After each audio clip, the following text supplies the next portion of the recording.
ಹೆಸರು ನಾಗರಾಜ್ ಅಂತ ಹೇಳಿ.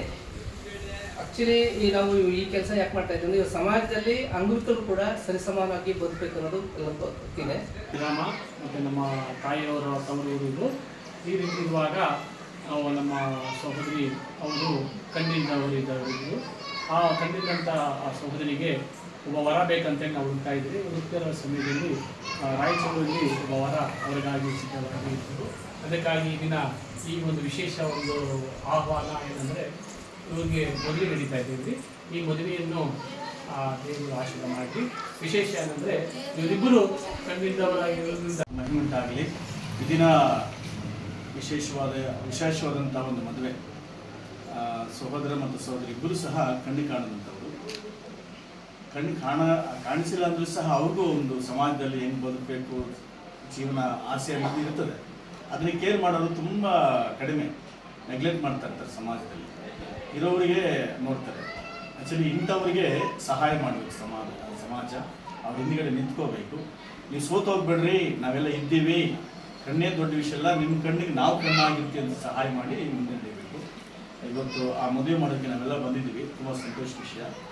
ನೋಡುವಂಥವ್ರು ಎಲ್ಲ ಬಂಧುಗಳಿಗೆ ಶುಭ ಉಂಟಾಗಿ. ಗಾಳಿ ಕಟ್ಟೋವರೆಗೂ ಇಷ್ಟ ಮಾಡೋದು.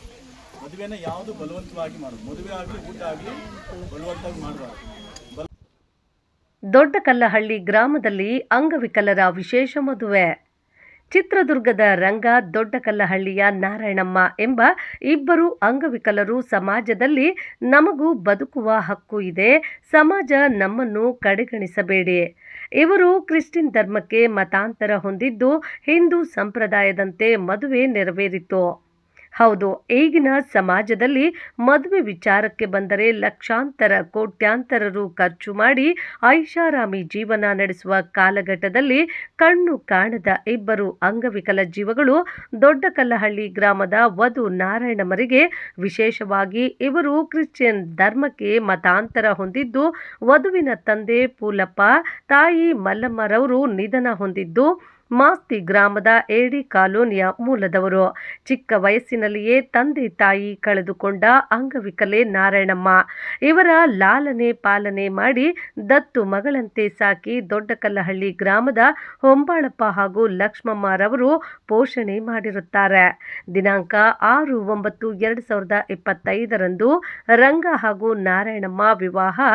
ಇಬ್ಬರು ಒಪ್ಪಿಗೆ ಮೇಲೆ ಚಿತ್ರದುರ್ಗದ ರಂಗರವರ ಪೋಷಕರು, ವಧುವಿನ ಪೋಷಕರು ಹಾಗೂ ಸಂಬಂಧಿಗಳು ಗ್ರಾಮಸ್ಥರ ಮುಂದೆ ವಿಶೇಷವಾಗಿ ಅಂಗವಿಕಲರಿಗೂ ಸಮಾಜದಲ್ಲಿ ಬದುಕುವ ಹಕ್ಕು ಇದೆ, ಬದುಕಿ ತೋರಿಸುವುದಾಗಿ ತಿಳಿಸಿದರು.